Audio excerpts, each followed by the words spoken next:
It's on here now. The goalkeeper's beat, and South Africa have done Gabriel Shagger Sport 2010. ሰላም ጤና ይስጥልን እንደምን አላችሁ የተከበራችሁና የተወደዳችሁ የሸገር ስፖርት ዊዝ አበበ ግደይ የዩቲዩብ ቻናል ቤተሰቦቻችን በያላችሁበት እጅግ አስደሳች ጊዜን እያሳለፋችሁ እንደሆነ ተስፋ እናደርጋለን። መልካሙን ሁሉም ለናንተ እንመኛለን። ታዲያ ይህንን ሸገር ስፖርት ዊዝ አበበ ግደይ የሚለውን የዩቲዩብ ቻናላችንን ሰብስክራይብ አድርጉት፣ የደውል ምልክቱን ተጫኑትና አዳዲስ ፕሮግራሞችን ስንለቅ መልእክት ይድረሳችሁ። ላይክ በማድረግ እንዲሁም ደግሞ ሊንኩን ለሌሎች በማጋራት በተከታዮች ቁጥር እንድንበዛ የምንሰራቸው ፕሮግራሞችም ብዙ ሰዎች ጋር እንዲደርስ የምታደርጉትን ጥረት አጠናክራችሁ ቀጥሉ እንላለን። እስካሁን ላደረጋችሁልን ድጋፍ፣ እገዛ እና እኛን ለማንቃት ለሄዳችሁት ርቀት በሙሉ ምስጋናችን ትልቅ ነው። በጣም እጅግ በጣም አድርገን እናመሰግናለን። አሁን ደግሞ አዳዲስ የምንላቸው እናንተ የምትጠይቋቸውን ዝውውር ነክ ጉዳዮች እናነሳለን። ምን ተሰማ፣ ምን ተባለ የሚለውን እናነሳለን። እንግዲህ በየፕሮግራሞቻችን ላይ እንደምንለው ከተጫዋቾች ዝውውር አንጻር አዳዲስ ነገሮችን በጣም ልዩ ትኩረት ሰጥተን እንነግራቸዋለን። አዳዲስ ጉዳዮችን እናነሳለን። ከምናነሳቸው ወይም በዚህ ሰዓት ትኩረት ከሚፈልጉ ትኩረትንም ከሳቡ ጉዳዮች መካከል አንደኛው የጣሊያን ክለቦች የተወሰኑ ተጫዋቾችን ከእንግሊዝ ፕሪሚየር ሊግ ክለቦች ሊወስዱ ነው። በእንግሊዝ ፕሪሚየር ሊግ እየቻሉትን ሞክረዋል። የተሳካላቸው ግን አይደሉም። ወይም እነሱ የሚጫወቱባቸው ክለቦች ፍላጎት ልጆቹ ተጫዋቾቹ መስጠት ከሚችሉት በላይ ሆነ። እናም ትርፍ ናችሁ ተባሉ። እንደነዚህ ያሉ ትርፍ ናችሁ የተባሉ ወይም የመውጫ በሩን ያመላከቷቸው ተጫዋቾች በየክለቡ ሊኖሩ ይችላሉ። የዛሬውን ትኩረት የሳበው ግን ዳርዊን ኑኔዝ ነው። ዳርዊን ኑኔዝን በተመለከተ ሰዎች ምንድነው የሚሰማቸው? ሰዎች ምንድነው የሚሉት? እኔ አንዳንዴ ልጅ የመጨረሻ ይሄ ኢንድ ሪዛልቱን እኔ ካልን ዳርዊን ኑኔዝ ላይ ሰዎች የሚያቀርቡትን ትችት ለመቀበል እገደዳለሁ። ልፋትን፣ ጥረትን እዛ የሚስተው ኳስ ጋር እስኪደርስ ድረስ ያለውን ነገሩን ግን ወድለታለሁ። የእውነት ለመናገር ቢያንስ ይረብሻል፣ ቢያንስ አያረጋጋም፣ ራሱም አይረጋጋም። ግን ያቺ የቀረችው በቃ የመጨረሻዋ ይሄ ምንድነው ኢፌክቲቭነስ የሚለካው ጎል አስቆጠር አይደለም የሚፈጠርለት የግብድሉ የነበረው ጥራት፣ ያንን የመሰለ የግብድል ወደ ጎልነት መቀየር መቻል አለመቻል ላይ ዳርዊን ኑኔዝ ያንስብኛል። በቃ ለሊቨርፑል ፍላጎትም የሚያንሰው በዚህ ምክንያት። ዳርዊን ኑኔዝ 4-5 ጎል ነው ያገባው በ30 ጨዋታ። በ30 ጨዋታ 4-5 እያገባሽ የሊቨርፑል ሆነሽ መቀጠል በጣም ከባድ ነው። ምክንያቱም ሊቨርፑል ህልሙ ጉጉቱ ብዙ ጎሎችን እያስቆጠረ ብዙ ውድድሮችን እያሸነፉ መቀጠል ነው። ለዚህ ነው ዳርዊን ኑኔዝ አይሂድ፣ ፈላጊዎች ካሉህ ከነሱ ጋር ብትነጋገር ይሻላል የተባለው። ስለዚህ ናፖሊ ከሊቨርፑል ጋር በዚህ ተጫዋች ዝውውር ዙሪያ መነጋገር፣ ኮንታክት መፍጠር ጀምሯል። ዳርዊን ኑኔዝ ወደ ጣሊያን ሴሪኤ ሊሄድ ይችላል። የሳዑዲ ክለቦችን ፈልገውታል በነገራችን ላይ። ነገር ግን እሱ ነው አቅሜን ማንነቴን ማድረግ የሚችለውን ነገር በአውሮፓ ከትልልቅ ሊጎቹ መካከል አንዱ እየተጫወትኩኝ ማሳየት እፈልጋለሁ በማለቱ ነው ወደ ናፖሊ የሚያደርገው ጉዞ የበለጠ ይሳካል የበለጠ ይሆናል የምንለው። በእርግጥም ገና 25 ዓመቱ ነው። እውነት ለመናገር ስለ ፖቴንሻል የምናወራ ከሆነ ዳርዊን ኑኔዝ ጋር ያለው አቅም እንደው አሁን እንደምንለው የሚናቅ አይረባም ብሎ ለመግለጽ እንደምንጣደፈው አይነት ነው ብዬ አላምንም እኔ። ስለዚህ በናፖሊ ወይም በጣሊያን ሴሪኤ አቅሙን በደንብ ለመግለጥ መስራት ይኖርበታል። ሊሻሻሉ የሚገባቸው ሊያድጉ የሚገባቸው በጣም ብዙ ነገሮች እንዳሉት ግን ምንም ጥርጥር የለውም። ይሄንን የሊቨርፑልና የናፖሊ ኮንታክት ማድረግን ተከትሎ እሱም የናፖሊ ዝውውር ላይ ኦፕን ነው ተብሏል። እንግዲህ ናፖሊ ምን ያቀርባል ሊቨርፑልና ናፖሊ ይስማማሉ ወይ? ይሄ አንድ ነገር ነው። ሁለተኛው ጉዳይ ናፖሊ ለሱ በየሳምንቱ ምን ያህል ደሞዝ ይከፍለዋል? ሊቨርፑል ሲከፍለው ከነበረው ጋር ያንሳል ወይ ይበልጣል ወይ ይስማማዋል ወይ? እነዚህ ፕሮፖዛሎች በሙሉ በደንብ መታየት መቻል አለባቸው። የምን ያህል ጊዜ ኮንትራት ይሰጠዋል? እነዚህ ነገሮች በሙሉ ማለቅ አለባቸው። ነገር ግን ይከሽፋል ተብሎ የማይሰጋበት ዝውውር አድርገሽ ልትወስጂው ትችያለሽ። ስለዚህ ተጨማሪ ንግግሮች ይኖራሉ በናፖሊና በሊቨርፑል መካከል፣ በተጫዋቹና በናፖሊ መካከል ተጨማሪ ንግግሮች ይኖራሉ ተብሎ ነው የሚጠበቀው። እንግዲህ ማንቸስተር ሲቲን ሲያገለግል የነበረውን ጎበዙን ኬቨን ደ ብሩይነን ከወሰደ በኋላ ዳርዊን ኑኔዝን በቡድኑ ላይ ሲጨምር የአንቶኒዮ ኮንቴ ናፖሊ ምንድን ያሰበው የሚያስብል ነው። እውነት ለመናገር በርግጥ ኢን ሂዝ ፕራይም አይደለም ኬቨን ደ ብሩይነ ያለው፣ ግን ሁሌም ቢሆን የሆነ ነገር መጨመር የሚችልበት እድል አለ። ዳርዊን ኑኔዝ ገና 25 ዓመቱ ነው። ከናፖሊ አሰልጣኝ ከአንቶኒዮ ኮንቴ ጋር ሆኖ መሻሻልን ሊያመጣ ይችላል። አንዳንዴ የሆነ አሰልጣኝ ከአንቺ ውስጥ የበለጠ ጥቅም ማግኘት የሚችል ጉብዝና ነው፣ የተለየ አቅም ሊኖረው ይችላልና ይሄ በሊቨርፑል እና በኑኔዝ መካከል መለያየት የማይቀር መሆኑን ማረፊያው ደግሞ ናፖሊ የመሆን እድሉ በጣም ሰፊ ስለመሆኑ እንነጋገራለን ማለት ነው። ሁለተኛው ማንቸስተር ዩናይትድ ነው። ማንቸስተር ዩናይትድ ለእኔ እንግዲህ እኔ በቀደምም ስላልኩት አሁንም አንዴ በደግሞ ደስ የሚለኝ ነገር ማንቸስተር ዩናይትድ ለመግዛት የምሩን እየተንቀሳቀሰ ነው። የሚኖር የአቅም ውስንነት ይኖራል፣ ወይም አወጣጥ ላይ ጥንቃቄ ማድረግ አለበት የሚል ግዴታ ይኖራል። ይሄንን ፋክት ተቀብሎ ግን ይሄ ምንም እንደሌለው ምንም ማድረግ እንደማይችል አይነት ቡድን አልሆነም። የሆነ ቦታ ላይ ይሄዳል፣ የሆነ ነገር ይፈጽማል። ለምሳሌ አሁን ዛሬም ጠዋት ላይ በጣም ብዙዎቹ የሚጽፉት ማቲያስ ኩና የማንቸስተር ዩናይትድ ተጫዋች ሆኗል አይደለም፣ ማሊያውን ለብሶ አምሮበት እንደገና ደግሞ የመግለጫ ምናምን ሰጥቷል አይደለም። እዛው ላይ አብረው የሚጠቅሱት ነገር ኤምቤሞም የማንቸስተር ዩናይትድ ተጫዋች መሆኑ አይቀርም ነው። ኢትስ አ ማተር ኦፍ ታይም። ስለዚህ ይሄንን ካደረገ በኋላ እነዚህ 2-10 ቁጥር ቦታ ላይ የሚጫወቱ ተጫዋቾች ይሆናሉ። ከነሱ ፊት ደግሞ አንድ ከነሱ በላይ ጎል ሊያስቆጥር የሚችል 9 ቁጥር ተጫዋች ፈልጋለሁ ይልና የጎኮሬሽን በር ያንኳኳል።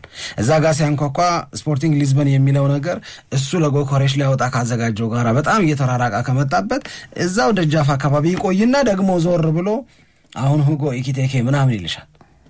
በቃ ዚስ ወንደርፉል ጥረት ነው በነገራችን ላይ። በቃ ይሄ ስብስብ ብሎ የመቀመጥ ነገር የለም፣ ተስፋ የመቁረጥ ምናምን ነገር የለም። አሁን ጎኪቴኬ ጋር እየሞከረ ነው፣ ጎኮሬሽን እየሞከረ ነው፣ ኦስሜንን እየነካካ ነው ማንቸስተር ዩናይትድ። የሆነ አንዱ ይሳካል። እንደ ሌሎቹ እንደ ልብ መሆን ባይችልም እንደ ልቡ ግን የሚሞከሩትን በሙሉ እየሞከረ ካለመ ካነጣጠረ በኋላ ከሶስቱ አንዱን የራሱ የሚያደርግ ከሆነ it is still a success። ምክንያቱም ማንቸስተር ዩናይትድ ቅድም እንዳልኩሽ እንደ ልቡ ማውጣት አይጠበቅበትም፣ አይችልም። የጥንቃቄ ወጪ ማውጣት ካለበት በአወጣጥ ረገድ ዲሲፕሊንድ መሆን አለበት ማንቸስተር ዩናይትድ። ይሄንን ያላሰመረ ሰው ስለ ማንቸስተር ዩናይትድ የዝውውር ተሳትፎ አንደርስታንድ ሊያደርግ ይቸገራል። ይሄንን መጀመሪያ አስምረን ነው መነሳት ያለብን ሳምሪ። ልናሰምርበት የሚገባው እውነት፣ ልናሰምርበት የሚገባው ሀቅ ማንቸስተር ዩናይትድ የብልጠት ወይም የአስተዋይ የዝውውር ተሳትፎን ነው ማድረግ ያለበት። we have to be disciplined ብለዋል፣ በዚህ ተነስተዋል። እንደገና ደግሞ ኦቨር ፔይመንት ላይ ጥንቃቄ ማድረግ አለባቸው ነው። ኦቨር ፔይመንት ያመጣባቸውን ጣጣም ሊረሱት አይችሉም። አሁን ከፋይናንሻል ፌር ፕሌይ አንጻር ወይም ከፕሮፊት ኤንድ ሰስቴናቢሊቲ ሩል አንጻር ሪስክ ላይ ናችሁ ስለተባሉ ብቻ እኮ አይደለም። ራሽፎርድን መሸኘት የከበዳቸው ለምንድን ነው? ጄደን ሳንቾን መሸኘት የከበዳቸው ለምንድን ነው? አንቶኒን መሸኘት የሚከብዳቸው ለምንድን ነው? ምናምን ሲል እነዚህ ተጫዋቾች የወጣ ወጪ በጣም ከፍተኛ ስለሆነ ነው። ኢቭን ራስመስ ሆይሉንን ማለት ነው። ስለዚህ አሁን በመግዛት ረገድ እያደረጉ ያሉ ተሳትፎ የተሳካም አለ፣ ሊሳካ ጫፍ ላይ የደረሰም አለ፣ ጥሩ ጥረት የሚደረግበትም አለ። ይሄንን እንያዝ። ከወጪ አወጣጥ አንጻር የሚያደርጉ ጥንቃቄ የክለቡን አጠቃላይ ፋይናንሻል ስታተስ በማያናጋ ማንቸስተር ዩናይትድን ወደ በለጠ ጣጣና ችግር የማይከት እንዲሆን ለማድረግ የሚሄዱበት መንገድ እሱም የሚደነቅ ነው። አት ዘ ሴም ታይም ደግሞ ተጫዋቾቻቸው ጋራ መቀጠል ያልፈለጓቸው ልጆች አሉ። እነሱ ደግሞ ፈላጊ ያላቸው። አሁን ማንሳት የምፈልገው አንዱ እሱን ነው እኮ ለምሳሌ ጄደን ሳንቾ ላይ ቶተናምም አለውበት አላለ። ጄደን ሳንቾን ይፈልጋል ቶተናም፣ አስቶን ቪላ ይፈልጋል፣ ቦሩሲያ ዶርትሙንድ መመለስ ይፈልጋል እና ሌሎች ክለቦች አሉ ይሄንን ልጅ የሚፈልጉ የሳውዲ ጨምሮ። ሶ ማንቸስተር ዩናይትድ ገንዘብ ሜክ ማድረግ ይችላል ማለት ነው። ራሽፎርድ ማስታወቂያ እየሰራ ነው ብለናል። እንትና ማን ነው ስሙ? ጋርናቾ እንደዚሁ እነዚህ ነው በሙሉ አላቸው። በቀደም ስናስረዳ አድማጮቻችን ያነሱት አንድ ጥያቄ ነበረ። ማንቸስተር ዩናይትድ ከአሌሃንድሮ ጋርናቾ ዝውውር የሚያገኘው ገንዘብ ከራሽፎርድ የሚያገኘው ገንዘብ ብለን ስንጠቅስና የሁለቱን እንደ ልዩ ስናነሳ እንደ አንቶኒስ ምናምን የሚሉ አሉ። የሁለቱ አንድ አይነት አይደለም። አንቶኒ ተገዝቶ የማንቸስተር ዩናይትድ ተጫዋች የሆነ ነው። ጄደን ሳንቾ ተገዝቶ የዩናይትድ ተጫዋች የሆነ ነው። አሌሃንድሮ ጋርናቾ ግን ተገዝቶ አይደለም፣ የማን ዩናይትድ የአካዳሚ ፕሮዳክት ነው። ማርከስ ራሽፎርድ የማንቸስተር ዩናይትድ አካዳሚ ፕሮዳክት ነው። በእነዚህ ተጫዋቾች ዝውውር ዙሪያ ሰፊ ልዩነት አለ። 40 የሚሸጡ 50 እና አሌሃንድሮ ጋርናቾ እና ማርከስ ራሽፎርድ እሱ ሙሉ ትርፍ ነው። አንቶኒን ግን ማንቸስተር ዩናይትድ በ40 ሚሊዮን እሸጣለሁ ቢል በስንት ነበር የገዛው? 80 40 ከሰሃል ነው። ኪሳራ ነው የሚመዘገበው በአንቶኒ ዝውውር ላይ። በጄደን ሳንቾ ዝውውር ላይም ኪሳራ ነው የሚመዘገበው። ይህንን መለየት ያስፈልጋል። ሁለተኛው ግር አለን ያሉት ነገር ኢንስቶልመንት ሲባል ቀስ በቀስ መክፈል ሲባል ሁሉም ዝውውር ቀስ በቀስ ክፍያ አይደለም። ማንቸስተር ዩናይትድ ለምሳሌ ከወልቭስ ጋር የማቲያስ ኩናን ዝውውር ሲስማማ ቀስ ብዬ ልክፈላችሁ በ5 ጊዜ ክፍያ ምናምን ብሎ ነው። አሁን አድማጮች ምን ብለው ጠየቁ? አሌሃንድሮ ጋርናቾ እዛ ቢገባ ቀስ ብሎ አይደል ለሱስ የሚከፈለው? ኖ ሁሉም ዲል እንደዛ አይደል። ቀስ ብለው ለመክፈል እኮ ሲስማሙ ክፍያ ይጨምራል። ባይተው ገብቶሻል እምልሽ በ50 ሚሊዮን ፓውንድ የሚሸጥን ተጫዋች 55 አደርጊና ወይም 60 አደርጊና ግን በ5 ጊዜ ነው መከፍለ ታስቢያለሽ። ቀስ እያሉ ለመክፈል ሲባል የሚጨመር ገንዘብ አለ። ለምሳሌ አርሰናል ያደረገው ያንን ነው። ዙቢሜንዲን ሲያስፈርም 51 እኮ መክፈል ይችል ነበር። 51ን ባንዴ ከመከፈል 55 ይሆንና በ3 ያለ ሪያል ሶሲዳድ ተስማማ። ግን ሁሉም ዝውውር በኢንስቶልመንት የሚከፈል ነው ብሎ ማሰብ አይቻልም። ሊሆን ይችላል፣ ላይሆንም ደግሞ የሚችልበት እድል አለ ነው። ወደ ራስመስ ሆይሉን ሐሳብ ስንመጣ ራስመስ ሆይሉን የኢንተር ሚላን ግንባር ቀደም የሚል ቃል አለ። እንግዲህ እዚህ ላይ ግንባር ቀደም ተፈላጊ ተጫዋች አልሆነም ማለት ሾርት ሊስቶችን አስቀምጠዋል። የኢንተር ሚላን ሰዎች በቃ ታርጌት ያደረጓቸው ወደ ቡድናችን እንዲቀላቀሉ እንፈልጋለን ያሏቸው በማጥቃት እንቅስቃሴ አቅም የሚጨምሩልን ባለፈው ስናነሳ ነበረ። ኢንተር ሚላን የአውሮፓ ቻምፒዮንስ ሊግ ላይ ፋይናሊስት ሲሆን በጣሊያን ሴሪኤ እስከ መጨረሻው ጨዋታ ስኩዴቶን ለማሸነፍ ከናፖሊ ጋር ፉክክር ውስጥ ሲገባ ዋናው ኳሊቲው ዲፌንሲቭ ፓወር ነው ምናምን ስንል ነበር እና የአጥቂ ኳሊቲውን መጨመር ይፈልጋል። አንድ ሁለተኛው ኤጅድ ናቸው አይደለ? ግቢዎች ናቸው እድሜያቸው። ስለዚህ ያንን ቀስ እያሉ መሸርሸርና አማካኝ የሚባለውን የኢንተር ሚላን የተጫዋቾች ስብስብ እድሜ እያሳነሱ መምጣት ይፈልጋሉ። እነዚህን ሁለት ፍላጎቶቻቸውን ሊሞላላቸው የሚችል ተጫዋች ሲያስቡ ራስመስ ሆይሉንድ ላይ ናቸው አርፏል። ይሄ ለማንቸስተር ዩናይትድ አሪፍ ነው። እኔው ማንቸስተር ዩናይትድ ራስመስ ሆይሉንድ ላይ ቀጥታ ዝውውር፣ ቋሚ ዝውውር ወይስ ውሰት እኔ ትንሽ አወዛግበኛል። ያው ዋናው ነገር ከራስመስ ሆይሉንድ ጋር በተያያዘ የሚነሳው ነገር የእንግሊዝ ፕሪሚየር ሊግን በተመለከተ የከበደው ይመስላል። ከብዶታልም ደግሞ ስናየው በተለይ ከጣሊያን ከበደው ይቀራሉ እኮ አሁን ረጅም ጊዜ ነው አይወሰደው በፕሪሚየር ሊጉ ላይ። አዎ ግን መሻሻሎች እየታዩበት የሆነ ተስፋ እየሰጠ መክበዱንም ደግሞ ያቀለለ መጥቷል ብሎ ለመናገር ያስቸግራል ብለው የሚናገሩ ሰዎች አሉ። እንደውም በጣሊያን እኮ በነበረበት ጊዜ ወደ ማንቸስተር ዩናይትድ ከመምጣቱ በፊት ብዙ ነገሮች ነበር የሚባሉት። ጎል ማስቆጠር አቅሙ በጣም ከፍተኛ ነው፣ ፈጣን ነው፣ እንደገና ወጣት ነው በጣም። ስለዚህ ማንቸስተር ዩናይትድን በማገልገል ረገድ የተሻለ ተጫዋች ነው ማንቸስተር ዩናይትድ የመረጠው ተብሎ አስተያየት ሲሰጥ አስታውሳለሁ። ያ ነገር ግን ወደ ማንቸስተር ዩናይትድ ከመጣ በኋላ የሚሰራ ሆኖ ወይም በጣም ውጤታማ ተጫዋች ሆኖ አላየነውም። የሚያስቆጥራቸው ጎሎች በጣም ትንሽ ናቸው። በዛ ላይ የሜዳ ላይ እንቅስቃሴውም ደግሞ የሚያሳማ ነው። ብዙ የማንቸስተር ዩናይትድ ደጋፊዎች እኮ ተቃውሞ አላቸው። እሱ የሚያደርገው እንቅስቃሴ ላይ ደስተኛ እንዳልሆኑ ሲናገሩ አዎ እንዴ የለም እንጂ እንደውም ሲደግፉት ነበር ማቀው ነው። ለምን ታስወጣዋል ለምን ቀይራ አታስገባውም ኤሪክ ቴን ሃግ ላይ ሲጮህባቸው ነበር ማስታወሰው ነው። እኔ ደግሞ በደንብ በተደጋጋሚ የሰማሁት አስተያየት ምንድነው በቃ መቼ ነው እኔ ካታንጋ አካባቢ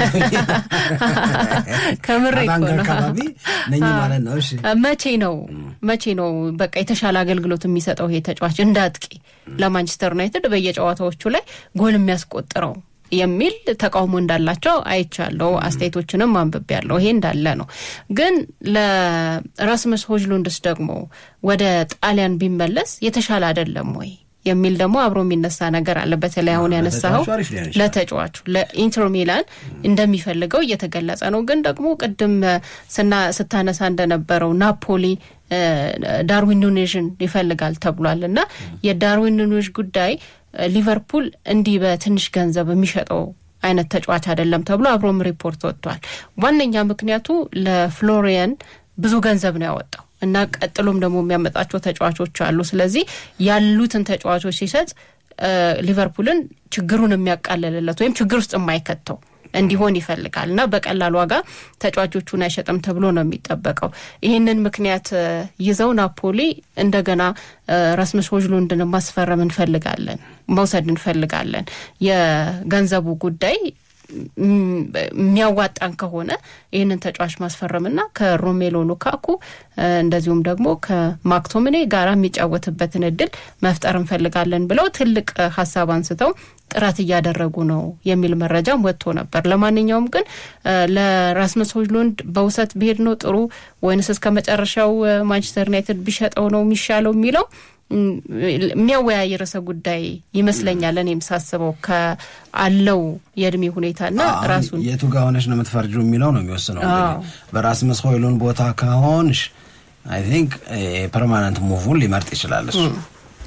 ግን እሱ የሚለው አሁንም በማንቸስተር ዩናይትድ ቤት ውስጥ ኮምፒት ለማድረግ ዝግጁ ነኝ ነው የሚለው።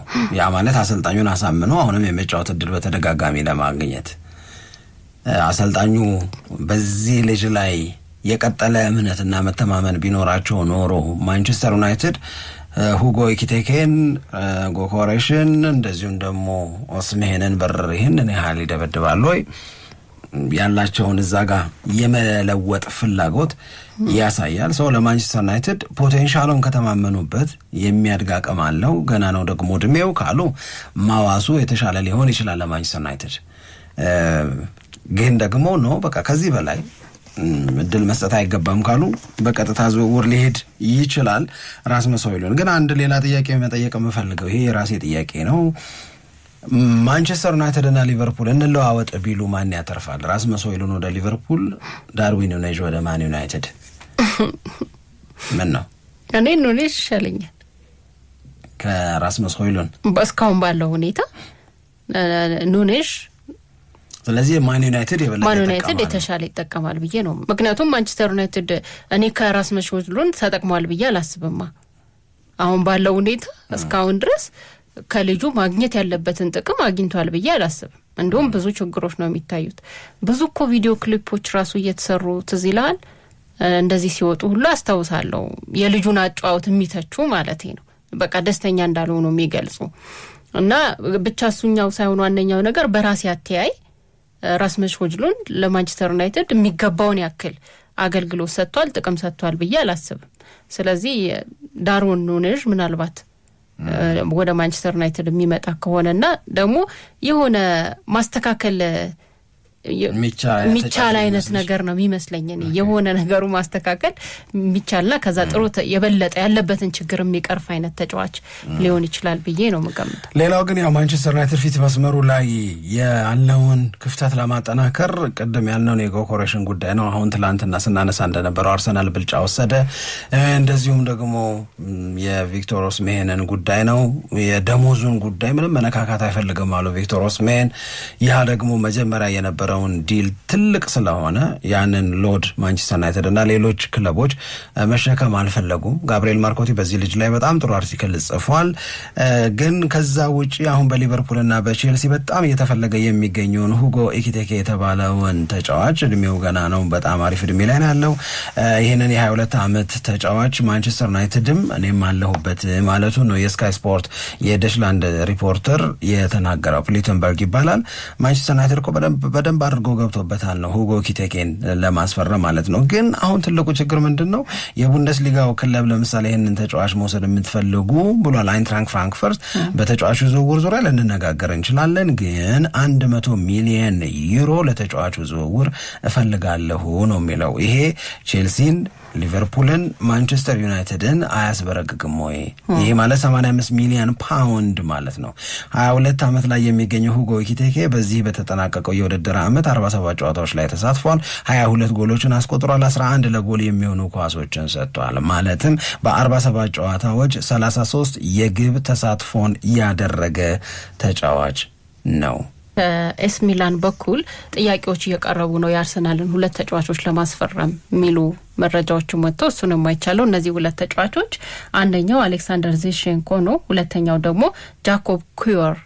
እነዚህን 2 ተጫዋቾች ኤስ ሚላን ማስፈረም ይፈልጋል ከአርሰናል የሚሉ መረጃዎችም ወጥተዋል። እንግዲህ ኤስ ሚላን በሚቀጥለው የውድድር ዓመት በተሻለ መንገድ ራሱን አጠናክሮ በሴሪያው ላይ ለመሳተፍ ትልቅ ፍላጎትና እንቅስቃሴ ነው እያደረገ የሚገኘው። ምክንያቱም ይሄ የተጠናቀቀው የውድድር ዓመት ለኤስ ሚላን ጥሩ ነው ተብሎ የሚገለጽ አይደለም። ብዙ ድክመቶች የታዩበት፣ አሰልጣኙም የተሰናበቱበት ነው። ስለዚህ በሚቀጥለው የውድድር ዓመት በሚያደርገው እንቅስቃሴ ውስጥ ተጫዋቾችን ለማስፈረምና ራሱን ለማጠናከር የትኞቹን ተጫዋቾች ባስፈርም በተሻለ ዋጋ አገኛለሁ አንደኛው ነው። ሁለተኛ የተሻለ ጥቅም ይሰጡኛል ብሎ የሚያስባቸውን ተጫዋቾች ግልጽ አድርጓልና እነዚህ ተጫዋቾች ደግሞ በተለይ በአርሰናል በኩል ዚንቼንኮና ኩዮርን የማስፈረም ፍላጎት በክለቡ በኩል ታይቷል። የአርሰናል ምላሽ ግን እስካሁን ድረስ አልታወቀም።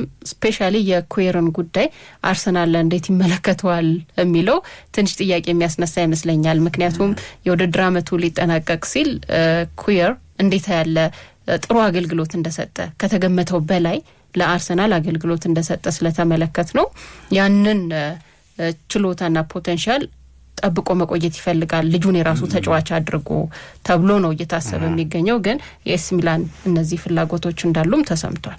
የመሳካት እድላቸው በጣም አነስተኛ ይመስለኛል። ዚንቼንኮ ምናልባት እሱ አሉኮ የአርሰናል ደጋፊዎችን ባለፈው በተሰራው ሰርቬይ ላይ አይተሹ ከሆነ ጥርግ ይበሉ ያሏቸው ተጫዋቾች አሏቸው ነው። ባትነኩብን ያሏቸው ተጫዋቾችም ደግሞ አሉ። ባትነኩብን ዝርዝር ላይ አናት ላይ ከሚገኙት እኮ አንደኛው ኩዮር ነው። ስለዚህ ይሄ የጋብሪኤል ማጋሌሽ አለመኖር የሰጠውን የመስጫወት እድል በደንብ ተጠቅሙበታል። ስጋት እኮ ነበር ማጋሌሽ ተጎዳ ምናምን ተባለ። ታስታውሻለሽ? እውነቴን እኮ ነው። በቃ ሊያስበላን ነው ኩዮር ላይ መተማመን ማቃት ነው። ገብቶሻል አይደል? ከዛ በኋላ ሳሊባ ሆነ የሚሳሳተው እንጂ ኩዮር እኮ አልተሳሳተም። ሳሊባ እኮ የነበር ይሳሳት ነበር። በተደጋጋሚ ተሳሳተ እና ኩዮር ሶሊድ ሆነ ጎልም ማስቆጠረ ምን አለ። ስለዚህ የዲፌንሲቭ ሶሊዲቲ ብቻ ሳይሆን በጋብሪኤል ማጋሌሽ መውጣት ኩዮር የሰጣቸው ለአርሰናሎች ይሄ ጎል ስኮሪንጉም ከማጋሌሽ የሚገኘውንም ሲሰጣቸው ነበር አብሮ ጨምሮ። ገብቶሻል? ስለዚህ ወዲያው ሰርቬው ምናምን ሲመጣው ኖ እሱማ እንዲነካ አንፈልገ ምናምን ያሉለትን ነው። አሁን እየደከመ መጥቷል የተባለው ኤሲ ሚላን ታይጃኒ ራይንደርስን ለማንቸስተር ሲቲ ሲሰጥ መድከሙን የበለጠ ማህተም መታበት የተባለው ኤሲ ሚላን ከአርሰናል ፈልቅቆ የሆነ ልጅ ሊወስድ የሚችል የሚያስበረግግም አይደለም። ገብቶሻል ብለሽ አርሰናል ይህንን ዝውውር ማጨናገፍ አያቅተው ወይም በኤሲ ሚላን መፈለግ የኩዮርን ልብ አይከፍለውም። በእርግጠኝነት ነው ምናምን እኔም እንደዛ ነው ማስበው። በዘጠናዎቹ ቀረ ኤሲ ሚላን እንደዚህ ያለ ጉልበቱ። ከአርሰናል ጋር በተያዘ ሌላው መነሳት ያለበት ጉዳይ የሚመስለኝ በጣም ጥሩና ወሳኝ ነው ብዬ የምማምነው አርሰናሎች ይልሽ ደጋግመን ብለነዋል፣ የፊት መስመራቸውን ማጠናከር እንዳለባቸው ግጥም አድርገው ያምናሉ። አሁን እንዴት ይሁንና ማን ይሁን ላይ ግን ትንሽ ወስገብገብ ማለት ጀመሩ ይላል። ዛሬ ጠዋት ማን ይሄንን የሚነግረን? ዘሰን የሚፈልጓቸው ተጫዋቾች አርሰናልንም ይፈልጋሉ፣ የአርሰናል መባልን ይፈልጋሉ እነሱም።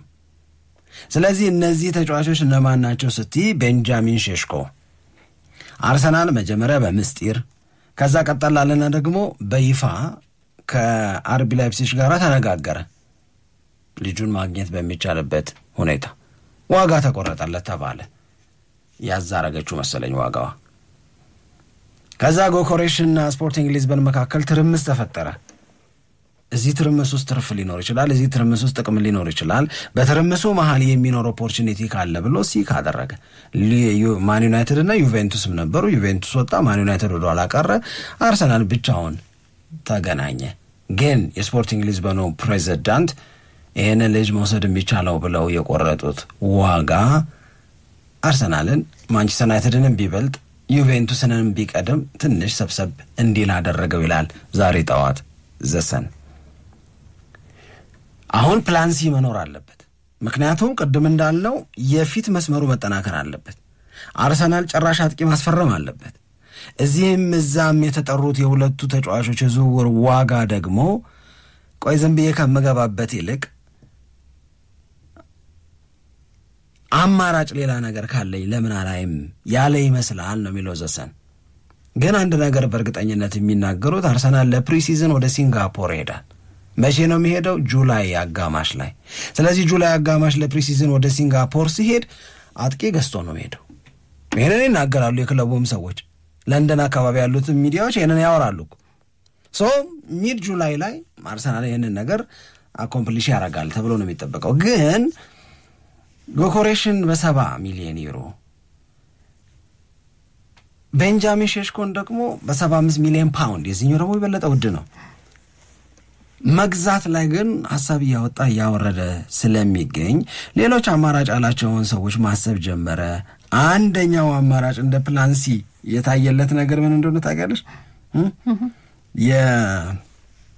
የቀደም ያነሳነውን የአይንትራንክ ፍራንክፈርቱን ተጫዋች ማሰብ ነው፣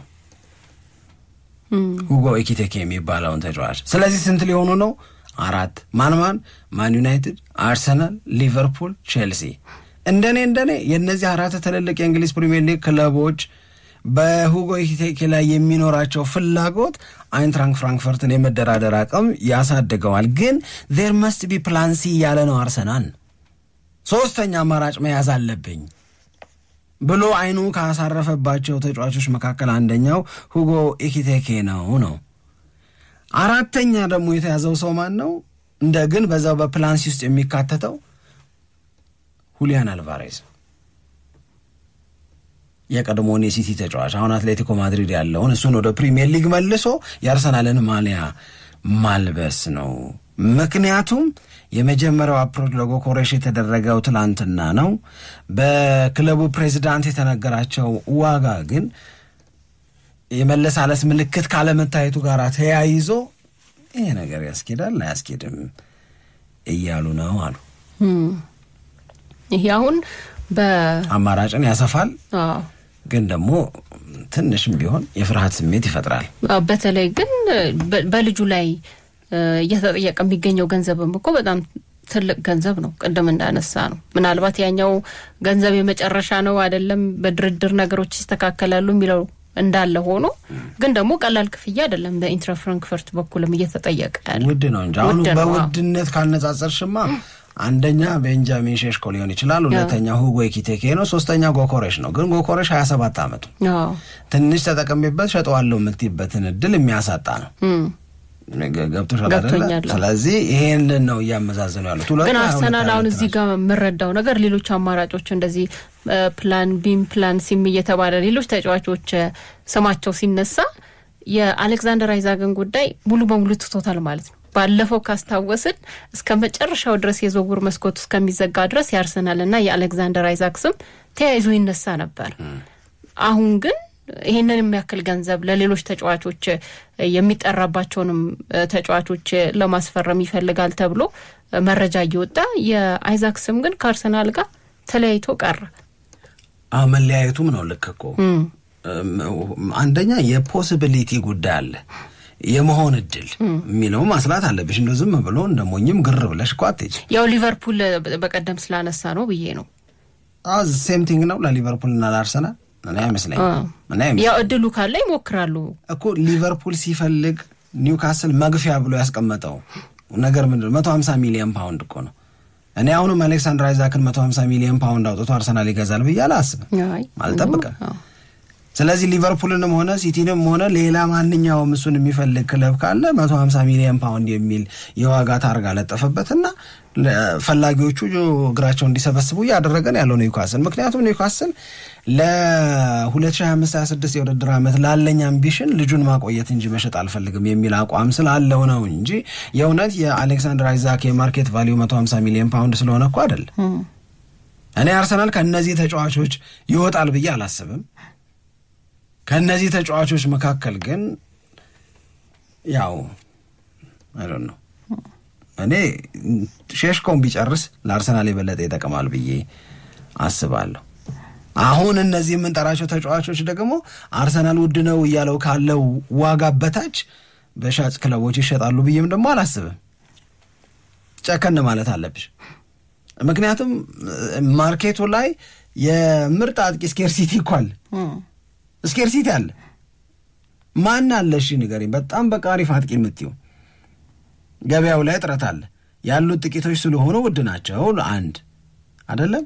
ሁለተኛው ያሉ ሌሎች አማራጮች ደግሞ እጃቸው ላይ ባለው ኮንትራት የሚያገኙት ጥቅም ትልቅ ስለሆነ ለምሳሌ ቭላሆቪች ይፈለግ ነበር እኮ፣ ግን ቭላሆቪች በዩቬንቱስ የተሰጠው ውል በጣም ከባድ።